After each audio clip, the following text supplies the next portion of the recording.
How's it going, everybody, and welcome to Just Nobody's Podcast. I'm your host, Ryan. And I'm your host, Daniel. And today we're doing a podcast. Woo! If you're new to the channel, please hit the subscribe button and also hit the like button. If this video gets 3.5k likes, we are going to be pranking Daniel.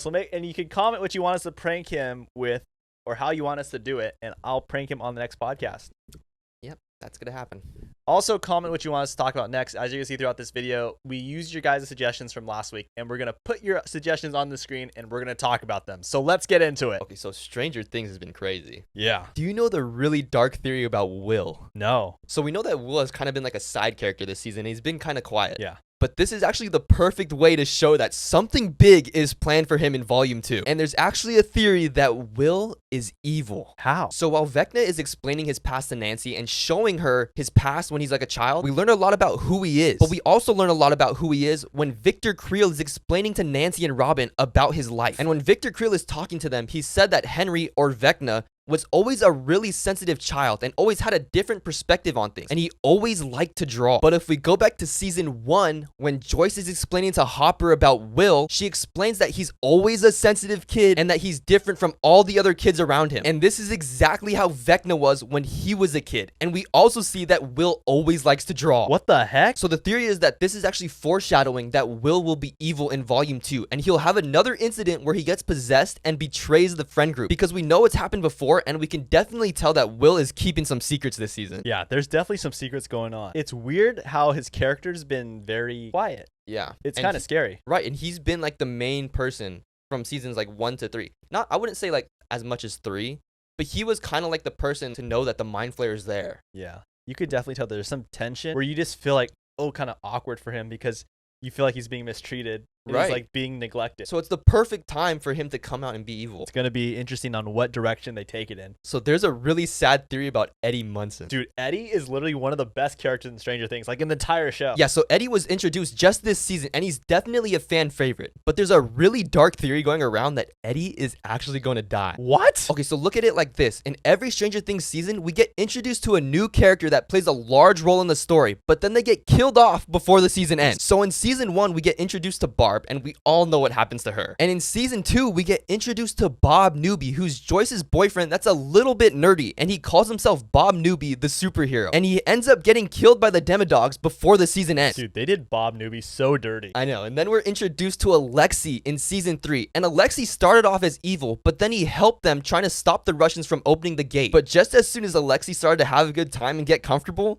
he got killed off. Now in season 4, we get Eddie, and we could tell the kids really like him, but there's actually a specific line that foreshadows his death in season 4. What line? So when Eddie is talking to Steve in the Upside Down, he literally tells him that he's not a hero and he's not a fighter, and whenever he sees danger, all he does is run. So this perfectly sets up and foreshadows that Eddie will have a moment where he redeems himself and makes a big sacrifice for everybody in the group. Pretty much just how Bob did in season 2. It is pretty crazy how every character that is introduced in the new season always dies. Right, and in every season, we see that all the events of the Demogorgon and the Mind Flayer, it all gets covered up. So if Eddie returns to normal life, he's just going to be seen as a killer and he's going to get sent to prison. So there's no point of him coming back. He's going to die. It kind of all points to him dying, right? Because all the seasons line up like that, but I really hope he doesn't. He's such a good character. You know who he reminds me of? He literally reminds me of a young Robert Downey Jr. I'm not sure if I said that already on a podcast, but I keep seeing that when I see him. He literally looks like him. It's crazy. I will say this. What's interesting about Stranger Things, the reason why they always kill off the new characters in the new seasons is because their cast is so big. So to have like character development, you can't keep adding new characters without getting them kicked off. Or you're going to have to kill original characters to bring in new ones. Yeah. So they figured like, okay, let's bring in some new characters to like further the story, but we can't keep them around. That's true. So that's why Eddie probably will die. Yeah. But I also feel like they do this to like kind of get us comfortable. Like, okay, like the side characters will just die. We don't have to worry about the main characters. Yeah. You know what I mean? All right, this week we got Black Adam, the trailer for Black Adam. Oh, wow, yeah. And it looks promising. It looks very interesting. I feel like this is a very good, in the right direction for DC. Yeah, definitely. But there's one big complaint going around, and I didn't think it was a big deal until I literally saw it with my own eyes. And if you look at the Black Adam trailer, there's a character named Atom Smasher, who's like Ant-Man of the DC universe. Right. And you see him running, right, in the city. But if you zoom in on his mask is literally taken from Deadpool. Oh my gosh. It's identical. If you put them side by side, same eye color, same mask design, same stitching. Everything looks the same. It looks a little bit weird, man. The only thing that's different is the color. Yeah. But I mean, what a way to do it, right? You know, Deadpool works so well. Sells a lot of merchandise. Speaking of Deadpool, we got Deadpool right here. Sells a lot of toys. Yeah. So might as well bring in a character that looks just like him. Right. It's weird though, because it looks exactly like it. Yeah. It looks like they literally saw Deadpool. Let's print this onto this and make him bigger. Like it's like too close. Do you know the theory about Haley Steinfeld's Kate Bishop? Dude, I love Haley Steinfeld. I guess you're going to really like this then. And everyone loved Kate Bishop. I mean, we're all wondering when's the next time we're going to see Kate Bishop. But what if I told you we're going to see her very soon? When? So recently with the release of Ms. Marvel's first 2 episodes, there's been a huge reveal in the credits. And a lot of people have been talking about how Kate Bishop will be returning. In the credits, you can literally see, and it says, makeup artist to Miss Steinfeld, Chris Malone, showing that she's in the show. What? And when you look in the credits of the Hawkeye Disney Plus show, it literally says the same thing. Makeup artist to Miss Steinfeld, Chris Malone. I mean, that means Kate Bishop is going to be in the Ms. Marvel show. Think about it. Kate Avenger. And they both are big fans of like the Avengers. They're obsessed. I mean, it makes a lot of sense because now that like Avengers Con is in the MCU, maybe Kate Bishop went to that too. Yeah, I could totally see them like having a flashback when they meet. And she's like, I saw you at AvengerCon. Yeah. It makes sense to have the 2 young people, you know, show up together and be on the collab. Well, especially the 2 people that are obsessed with the Avengers, right? We see that Kamala Khan is super obsessed with the Avengers. She makes YouTube videos about them.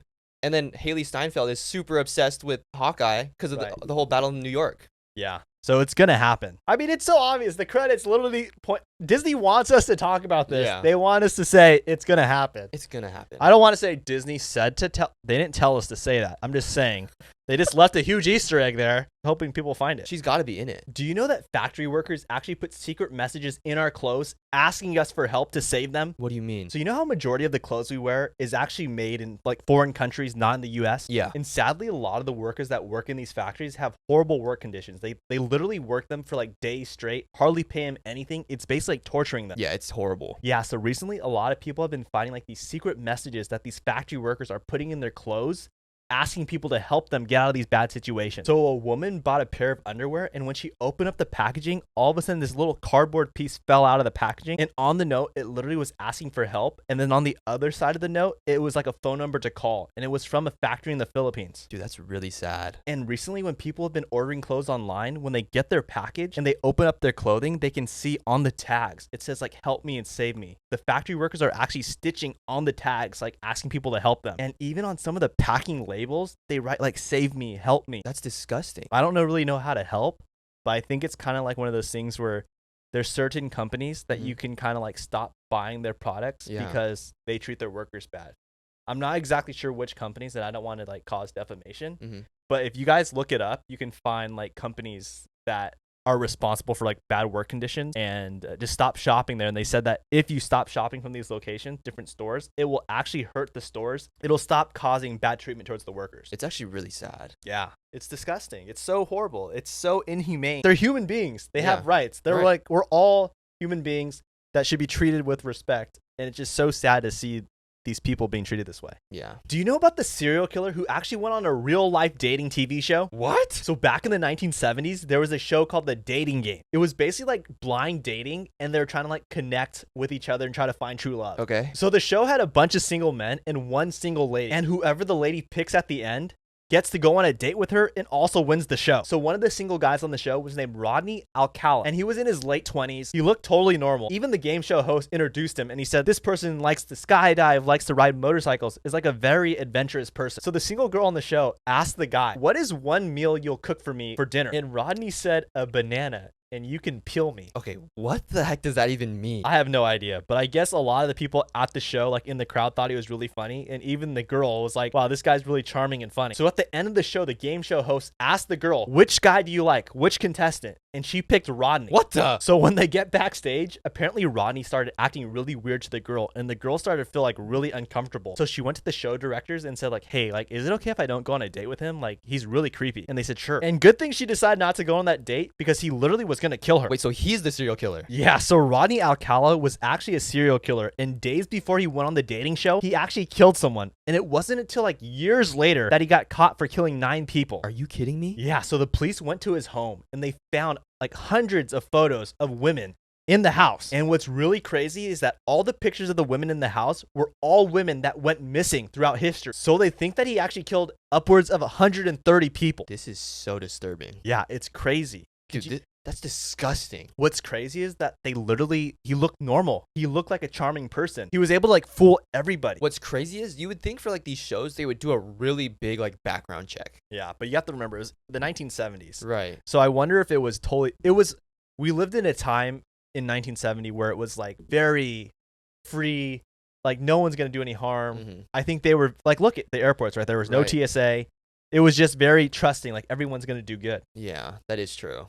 So it was a different time. Have you ever heard of the Janine Jones murder case? No. So Janine Jones was a pediatric nurse from 1981 to 1982 at Bexar County Hospital in San Antonio, Texas. And whenever she worked, her coworkers called her shift the death shift. The death shift? Yeah, so the reason they called it the death shift, because whenever she was working, there was always a lot of deaths. And the deaths were very mysterious because all the children that died were very healthy. So the hospital then decided to move her to a different hospital. And the same exact thing started happening. And it turns out she was the one killing the children. What? Yeah, so it was found that she actually killed 60 children. Dude, what the heck? How did she get away with killing 60 kids? So people actually think it was 100. And this is what she would do. So whenever a child needed their routine shots to like maintain good health, she would give them a different shot that would actually make their heart stop beating. But after she does this, she would actually try to save their life to make it look like she's trying to help the children. But she was actually seen as a hero when she would save their lives. Dude, this is so disgusting. I know, and after finding so many deaths while Jones was working, they launched a huge investigation.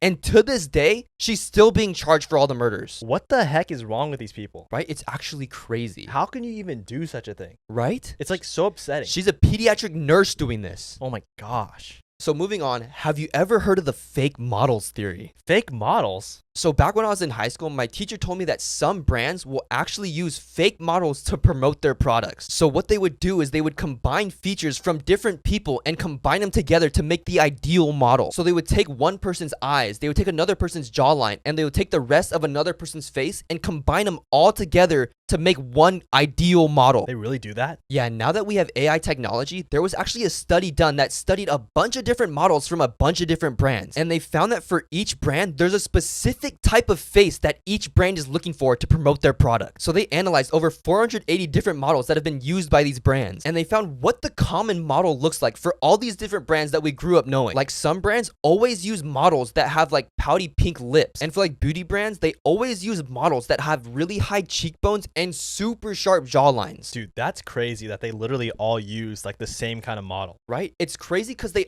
all use like the same shaped face. That's really sad though. If like, you know, we all like say if we had aspirations to be models or if someone had aspirations to be models, you might not get it just because you don't fit that one type of person. Right. But that's not reality. Like the world, the consumers, there's like a mass like difference in types of people. Exactly. So why would you just have one type of model to try to sell a product to the masses? It's crazy, right? It's sad. Like I don't get what the logic behind that is. Because when you look at the pictures, yeah, it's literally like showing like, okay, this is the face for this brand. This is the face for this brand. Find people that have this face. They took all these different models and they put it into one picture. And you could see all the similarities that they all have. Like they can overlap them and they all look the same. They used AI to overlap them. Oh my gosh. It's crazy. That's freaky. Like what the heck? I mean, that's sad though. It's really sad. It is. When you really get it down to it, it's like the fact that they're not having like a diverse group of people. Yeah. That's like not right. It's not. Have you ever wondered why sometimes you're like talking to someone, but all of a sudden you forget what you're about to say, almost like it literally disappeared from your mind? Yes, that happens to me a lot. Well, what if I told you that they actually made a non-lethal weapon that actually can make someone forget their thoughts mid-sentence? What? So apparently in Russia, they created a weapon that when you get shot by it, it puts you in like a zombie-like state for like a short amount of time. It's literally a gun that attacks your nervous system and like uses electromagnetic radiation, and they use it for like crowd control and like protests and any kind of like big situation that they have to mitigate. But it literally makes you change the way you think and makes you forget why you're about to do something. So it totally alters your mind without you knowing. Dude, how would you even know if you're shot by one? You really wouldn't know if you got hit by it because it attacks your subconscious mind through frequencies. So you don't even know it's happening. I guess it could implant like thoughts into a target's mind and it will last for a short amount of time. So they think a certain way. Could you imagine every time you forget something, it's actually just one of these guns just hitting you with a frequency? After I heard this, it's one of my biggest fears now because it's happened, right? Where you're thinking about talking and then all of a sudden, boom, you just forget. Yeah, it's kind of ridiculous Because it happens a lot. It's crazy how frequencies can like do that, I guess. Yeah. Apparently, like in the US, they were trying to make it in Nevada, but I think they stopped like production. Can you imagine if some songs do this to make you forget about other songs? So you have to listen to that song? I mean, that's a whole other thing. We don't need to get into that. We might get killed tomorrow for that one. Oh my gosh. Guys, if anything mysterious happens to us, you know why. Yeah. We are healthy. We're healthy. Yeah, even if we die like a year from now, don't be fooled. Might be a gradual thing because we're talking about it, right? They're gonna like, okay, let's just take them out later. Yeah. Do you know about the 6-year-old girl who tried to kill her family? What the? So in 2010, there was a 6-year-old girl named Natalya Barnett, and she was adopted from Ukraine. So she had no birth certificate, but she had a form of dwarfism and scoliosis. So her parents that adopted her were Michael and Christine Barnett. And the Barnett family already had 3 kids before adopting Natalya. Okay. So the first night they brought Natalya home, they were unpacking her bag, like trying to get her adjusted to the new house, got her dinner. And after dinner, they wanted to give her a bath. So the mom, Christine, took Natalya to the bathroom to give her a bath. But in the process of giving her a bath, she screamed and called for her husband to come to the bathroom. What the heck? So Michael runs into the bathroom and Christine is just shocked. And she just tells Michael, look in the bathtub. And apparently when they look in the bathtub, they notice that Natalya has been through puberty already. And they actually found blood in the bathtub from her menstrual cycle. Wait, the girl was only 6 years old, right? Well, that's what they thought until they realized that Natalya was having a period every month and she was trying to hide it from them. So days would pass by and they realized that Natalya would have these outbursts where she would like threaten the whole family and say that she's going to kill everybody. This is getting freaky. So one day when the mom, Christine, was trying to clean the kitchen and she turned her back to Natalya, Natalya grabbed a bottle of Pine Sol and poured it in Christine's coffee. And when Christine was starting to drink it, Natalya said, I'm trying to kill you. I want you dead. Dude, what? Then another couple days passed and they realized that in the middle of the night, Natalya would stand right by their bed and watch them sleep. And they also found when they were walking up the stairs of their house, they would find thumbtacks on the stairs where they're like stabbing their feet that Natalya would put on the stairs. There is no way this girl is only 6 years old. So what the family did was they secretly packed up all their stuff into like bags and loaded up their car. And when Natalya was sleeping, they just hopped in their car and took off and left Natalya in the house by herself. And they literally drove to Canada. The family literally thought that Natalya was lying about her age because how could she be doing all these evil things and she was just 6 years old and she's having a period. So the dad gave the owner of the house money and paid for the rest of the rent for the rest of the year so that Natalya can live there. But they just said, we want nothing to do with her. And they just left her. But this decision literally ruined the family's life. How would escaping ruin their lives? So after they secretly abandoned Natalya, remember she's still considered a 6-year-old because of her adoption papers, but the family believes that she's actually 30-year-old pretending to be a 6-year-old. So Natalya wakes up the next morning, calls the police and says, my family abandoned me. No way. Yeah, so the police come to her house and like try to help her, and then they go arrest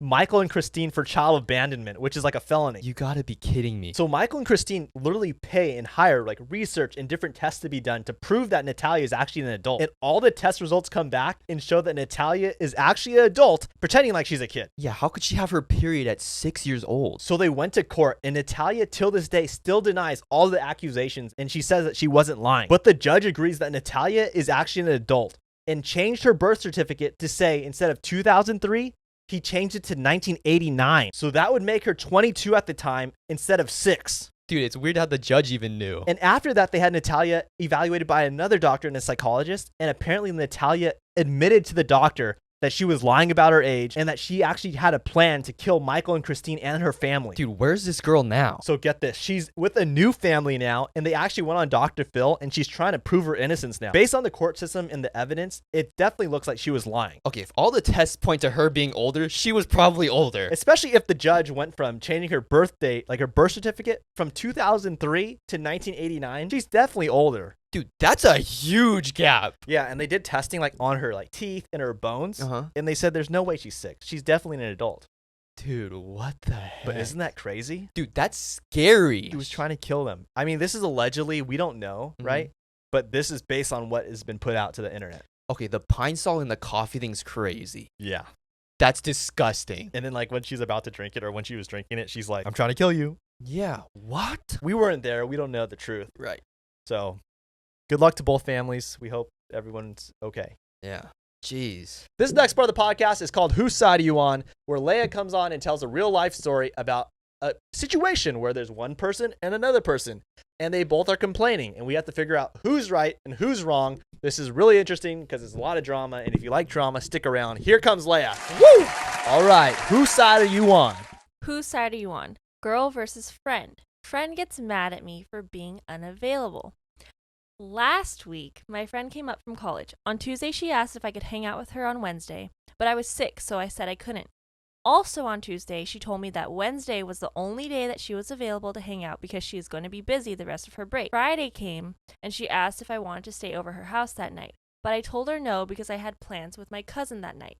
She was not happy that I said no and texted me saying, "Why did I even bother asking, LOL?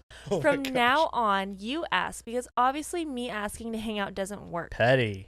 I brought this up to her that taking her anger out towards me was unfair because I can't completely accommodate my life and schedule for her. She took this the wrong way and said, "Fine, if you're always unavailable, then I just won't ever ask." I came back with the response that if I was always unavailable, then I would never try to reach out to her. I don't understand why she's acting this way.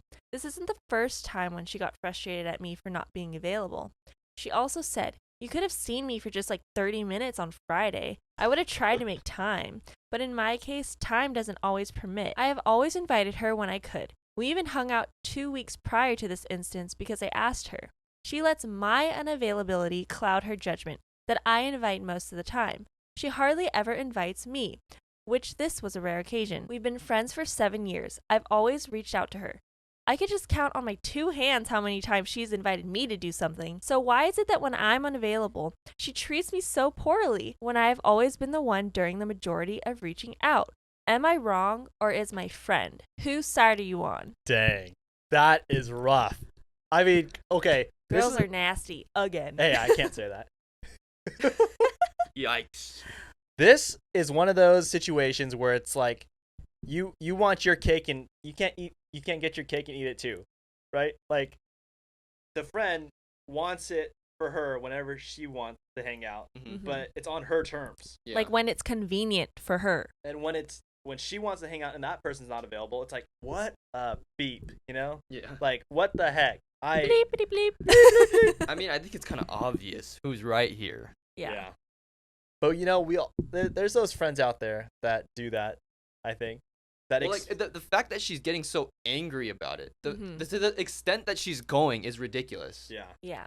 She should just, chill out, realize that, hey, she makes time for me, and if she's busy, there's sometimes that, that just stuff happens. Right. Plus, they're like in college, like life gets busy. Life gets busy. You're booked and busy, and that's just that. Let me tell you, at this point in life, college, like you should be a little bit more mature. Yes. To the point where it's like, okay, people are busy, people have jobs, people have things to do. Yeah, we're not talking about a play date here in like kindergarten, okay? Like, it's my almost friend like she's is always busy. Yeah, she's like having like a Tantrum. tantrum. Yeah, kind of weird.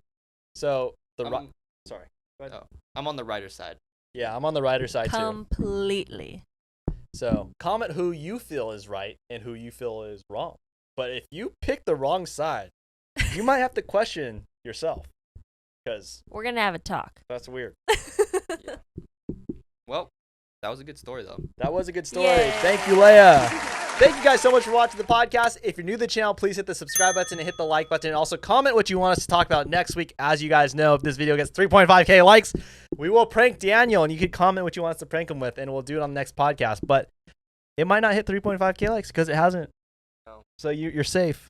But if you want to see him get pranked, make sure you hit the like button. And also, as you saw throughout this video, we put a bunch of comments on the screen of your guys' suggestions, as you guys wanted a lot of Stranger Things, so we wanted to do it. So we'll see you guys tomorrow on TikTok, and we'll see you guys next week Friday on Apple Podcasts, Spotify, and YouTube. We'll see you on the TikTok. God bless you guys. See ya. Love ya.